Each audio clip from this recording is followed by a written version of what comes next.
ಬಿಸಿ ಇದೆ. Super. How is it pony.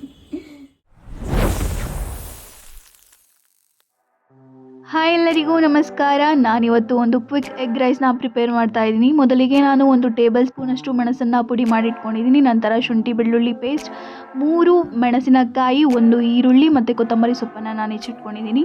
ನಾನಿಲ್ಲಿ egg rice ಮಾಡಲಿಕ್ಕೆ ಬರೀ ತುಪ್ಪವನ್ನು ಯೂಸ್ ಮಾಡ್ತಾ ಇದ್ದೀನಿ. ಸೊ ಒಂದು ಬಾಣಲಿಗೆ 2 ಟೇಬಲ್ ಸ್ಪೂನಷ್ಟು ತುಪ್ಪ ಹಾಕಿ ಹೆಚ್ಚಿಟ್ಕೊಂಡಿರುವಂಥ ಮೆಣಸಿನಕಾಯಿ ಮತ್ತು ಶುಂಠಿ ಬೆಳ್ಳುಳ್ಳಿ ಪೇಸ್ಟ್ ಹಾಕಿ ಚೆನ್ನಾಗಿ ಫ್ರೈ ಮಾಡ್ಕೊಂಡಿದ್ದೀನಿ. ಇದು ಚೆನ್ನಾಗಿ ಫ್ರೈ ಆದಮೇಲೆ ಇದಕ್ಕೆ ಈರುಳ್ಳಿ ಮತ್ತು ಸ್ವಲ್ಪ ಉಪ್ಪನ್ನು ಆ್ಯಡ್ ಮಾಡಿ ಕಂದು ಬಣ್ಣ ಬರೋವರೆಗೂ ಚೆನ್ನಾಗಿ ಫ್ರೈ ಮಾಡಿ ನಂತರ ಇದಕ್ಕೆ ನಾನು ಮೊಟ್ಟೆಯನ್ನು ಆ್ಯಡ್ ಮಾಡ್ತಿದ್ದೀನಿ. ಪುಡಿ ಮಾಡಿ ಇಟ್ಕೊಂಡಿರುವಂಥ ಮೆಣಸನ್ನು ನಾನು ಇದಕ್ಕೆ ಹಾಕಿ ಮೊಟ್ಟೆ ಜೊತೆ ಚೆನ್ನಾಗಿ ಫ್ರೈ ಮಾಡ್ತಿದ್ದೀನಿ. ನಂತರ ಈರುಳ್ಳಿ ಜೊತೆ ಮಿಕ್ಸ್ ಮಾಡಿ 1 ಟೇಬಲ್ ಸ್ಪೂನಷ್ಟು ಚಿಲ್ಲಿ ಪೌಡರನ್ನು ನಾನು ಇಲ್ಲಿ ಆ್ಯಡ್ ಮಾಡ್ತಿದ್ದೀನಿ.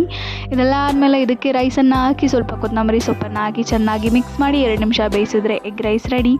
ನಿಮಗೆ ಈ ರೆಸಿಪಿ ಇಷ್ಟ ಆಯಿತು ಅಂತಂದರೆ ನೀವು ನಿಮ್ಮ ಮನೆಯಲ್ಲಿ ಟ್ರೈ ಮಾಡಿ. ಧನ್ಯವಾದಗಳು.